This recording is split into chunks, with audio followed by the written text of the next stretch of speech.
At 91, Sophia Loren finally speaks up about George Peppard. Sophia Loren was born Sophia Villani Ciccoloni on September 20th, 1934, in Rome, Italy. She grew up in the very poor town of Pozzuoli, near Naples. Her early life was really hard and difficult. She grew up during the scary times of World War II, often hiding during air raids and not having enough food to eat. Even with all these problems, young Sophia's amazing beauty and strong spirit showed through. She was a child who dreamed big beyond where she lived, looking at the faraway horizon, hoping that one day she could leave behind the dark shadows of post-war Italy. Her strength, which came from those early struggles, would later become the foundation of her amazing journey to becoming a star. Her path to fame started simply when at the age of 15 she entered a local beauty contest where her eye-catching presence got the attention of film producer Carlo Ponti, a man who would forever change her life. He saw not just her physical beauty but also her smarts, warmth, and natural charm. With Ponti's help, Sophia began working in small film roles, slowly changing from a shy, skinny girl into a confident and fascinating screen presence. Their work relationship soon grew into a deep romantic love, and despite many problems, including legal and social barriers, they would later get married and remain devoted to one another for more than 50 years until Ponti's death in 2007. Sophia Loren's rise to worldwide fame was lightning fast. Her big break came in the 1950s when she starred in Italian films such as Ada 1953 and The Gold of Naples 1954, where her raw talent and emotional performances captivated audiences. Her ability to show deep emotion through her eyes and movements made her different from many of her peers.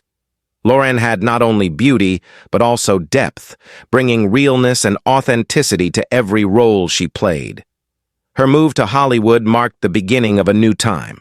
She became a worldwide sensation, starring alongside some of cinema's greatest legends, including Cary Grant, Frank Sinatra, Clark Gable, and Marcello Mastroianni. In 1961, her amazing performance in Two Women, La Chiocchiara, directed by Vittorio De Sica, earned her the Academy Award for Best Actress. It was a groundbreaking achievement. Not only was she the first actor to win an Oscar for a performance in a foreign language film, but she also secured her place among the world's most respected actresses. Her portrayal of Cesira, a mother struggling to protect her daughter during wartime, showed an emotional intensity that went beyond language barriers. This performance remains one of the most powerful showings of human suffering and mother's love ever captured on screen. Throughout the 1960s and 1970s, Loren continued to dominate both European and American cinema. She brought elegance, humor, and sensuality to her roles in films such as Marriage Italian Style, Yesterday, Today, and Tomorrow, Arabesque, and The Millionaires. Her collaborations with Marcello Mastroianni became legendary.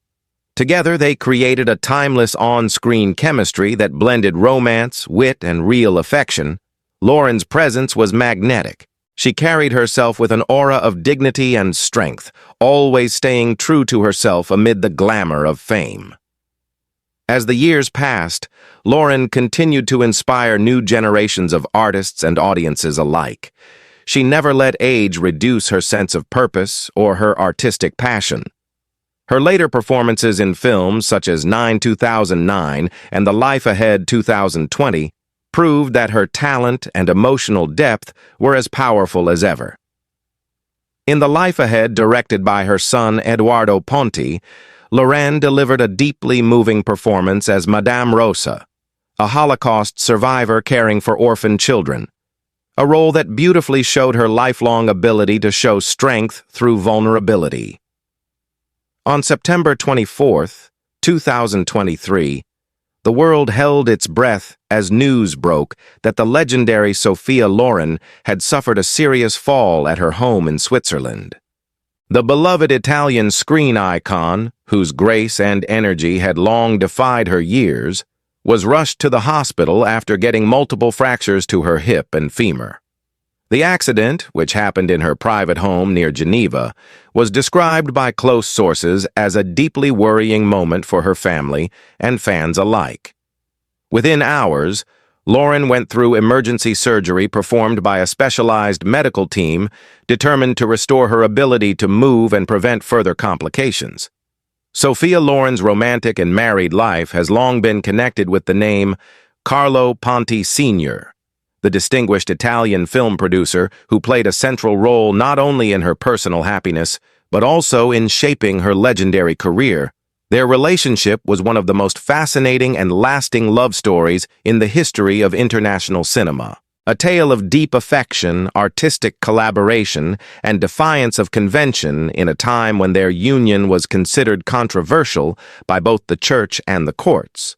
Sophia Loren first met Carlo Ponti in 1950 when she was only 15 years old and had just begun her journey into the world of beauty pageants and acting. Ponti, 22 years older than her and already a successful film producer, recognized her extraordinary potential immediately. He became her mentor, guiding her through the early stages of her career, helping her get auditions, and improving her image from a shy, awkward teenager into a poised, glamorous actress ready to captivate audiences worldwide. What began as a work relationship soon grew into something deeper, an emotional connection rooted in mutual admiration, shared dreams, and genuine love. Their path to marriage, however, was filled with obstacles. Carlo Ponti was still legally married to his first wife, Giuliana Fiastri, and Italy's strict divorce laws at the time made it nearly impossible for him to get a legal separation without facing moral and religious condemnation.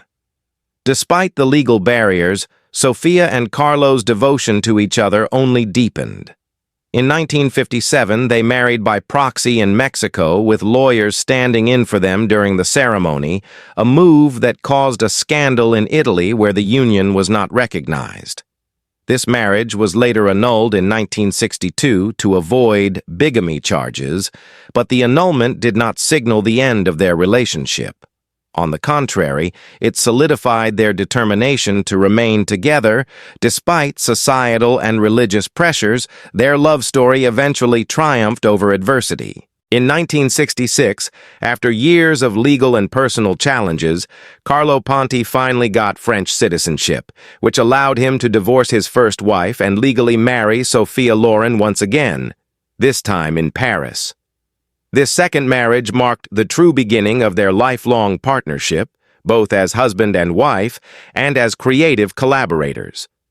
Carlo produced several of Sophia's most acclaimed films, including Two Women, 1960, which earned her the Academy Award for Best Actress, and Marriage Italian Style, 1964, both directed by Vittorio De Sica. Together, Sophia and Carlo built an artistic empire representing the peak of Italian elegance and sophistication on the world stage. Their marriage, which lasted more than 40 years, was one of deep loyalty, mutual respect, and shared destiny. Unlike many Hollywood relationships that failed under the pressures of fame, Sophia and Carlo's bond endured through the decades. They raised two sons, Carlo Jr., who became an orchestra conductor, and Edoardo, who became a film director, both of whom carried forward their parents' creative legacy. Sophia often described her husband as her great love, crediting him for believing in her when few others did, for giving her confidence, and for shaping her into both a world-class actress and a woman of depth and dignity. Carlo Ponti passed away in 2007, leaving behind a void in Sophia Loren's life that could never truly be filled. His death marked the end of an era for her, both personally and professionally. But Sophia has continued to honor his memory with grace, frequently speaking of him as the guiding force behind her life's greatest achievements. Even in her later years, she often reflects on their journey together, recalling their laughter, their shared dreams, and the quiet strength of their companionship. Their story remains a timeless example of how love can endure against all odds. A romantic partnership built not only on passion, but on deep understanding, artistic synergy, and unwavering commitment. At the age of 91, Sophia Loren remains one of the last living legends of Hollywood's golden era, an enduring symbol of beauty, intelligence, and emotional depth. Throughout her long and amazing career, she has shared the screen with many of the greatest leading men of her generation. But one name she has rarely spoken about publicly is George Peppard. Only now, in her later years, does she feel comfortable opening up about their time together, revealing both the admiration and the challenges that came with working alongside such a complex and fascinating man. George was a mystery to me, Loren begins softly.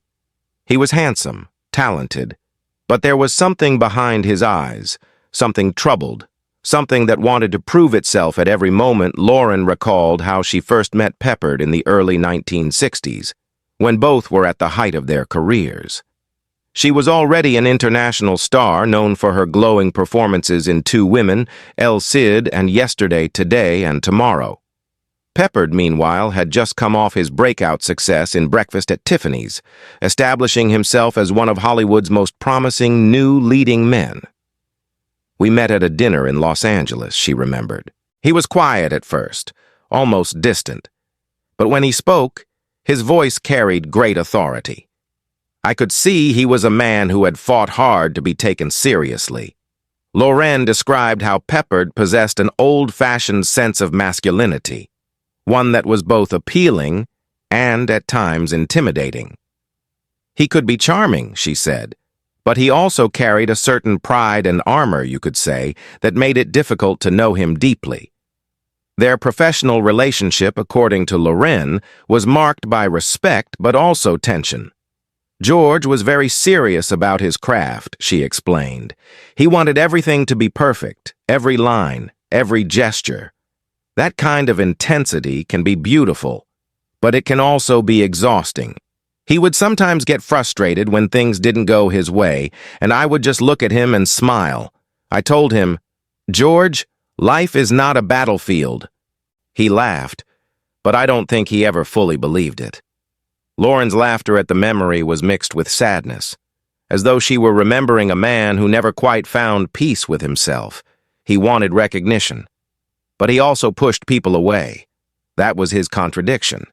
The Italian actress spoke honestly about Peppard's reputation in Hollywood, his perfectionism, his stubbornness, and his sometimes difficult personality. He had a fire inside him, she said, and that fire burned bright, but it also burned him. She recalled how Peppard's conflicts with studios and co-stars eventually cost him many opportunities that could have made his career even greater. He didn't always play the Hollywood game. Loren admitted he wanted to be respected as an artist, not just a handsome man. I admired that. But in this business, you sometimes have to bend a little, and George never wanted to bend. Still, Loren's tone was affectionate rather than critical. There was a kindness in him that people didn't always see. She said between takes he could be very gentle. He loved to talk about books, about politics, about the human condition. He was not superficial.